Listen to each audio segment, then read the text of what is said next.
about how I work with my clients because band-aid healing is not a thing. Like, I am sick of people trying to band-aid their emotions or their beliefs or their mindset. Like, the era of band-aid healing is over. And by band-aid, I mean affirmations. Like, yes, affirmations can help you get into a good state and they can help change your beliefs over a long period of time, but all of the fluffy stuff I'm not into. So my healing, I just want to explain like what is deep healing and what is true healing in my eyes, and how do I work with my clients. So the way that I work with my clients is, if something is coming up, I will gently, nurturingly look for the shadow or the wound of why they've been triggered.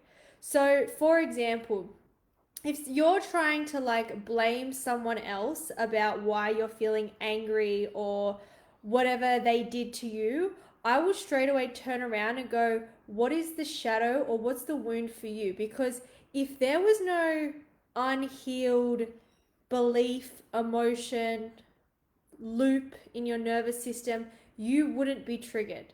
Okay? I could go and say something to five different people. I could say the same thing.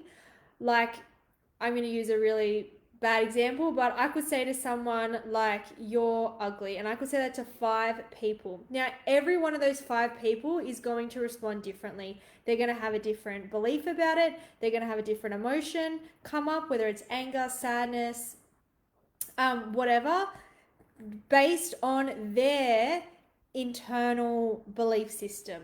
Okay, so everyone deletes, distorts, and generalizes information when it comes to them based on their values or their belief systems or what's going on for them emotionally. So when something happens to someone, it's really interesting the meaning that they give it. And in a session, that's where you need to go deeper and you need to go, why do I feel rejected? Why do I have anxiety? Why do I have this fear? Or why am I feeling this way?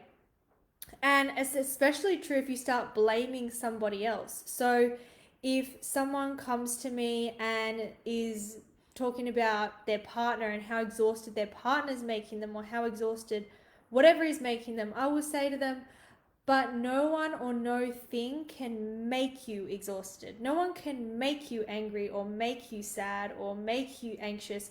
Why are you choosing to be exhausted, or how are you allowing this to exhaust you, and for what purpose? You know, are you a little hamster on a hamster wheel trying to be everything for everyone so that you feel good enough, and then you're exhausting yourself, for example?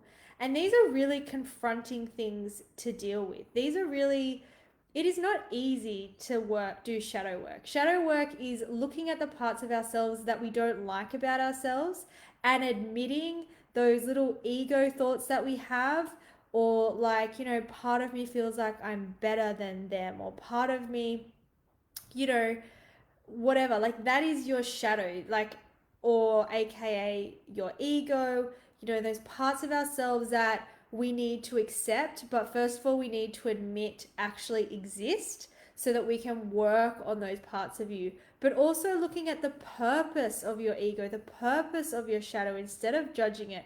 Why is there a part of you that needs to feel like you're better than somebody else, and actually connect with that, because it's probably your inner child.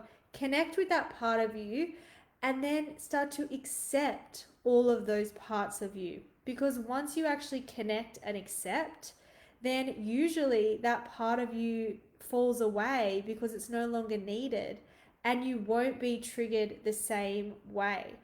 So, as you can see, healing is not just a band aid fluffy thing. And especially if you're going to work with me, healing is a very deep commitment of working on yourself, looking at the parts of you that you don't like about yourself, being totally vulnerable, and actually admitting what our ego would freak out about admitting about ourselves.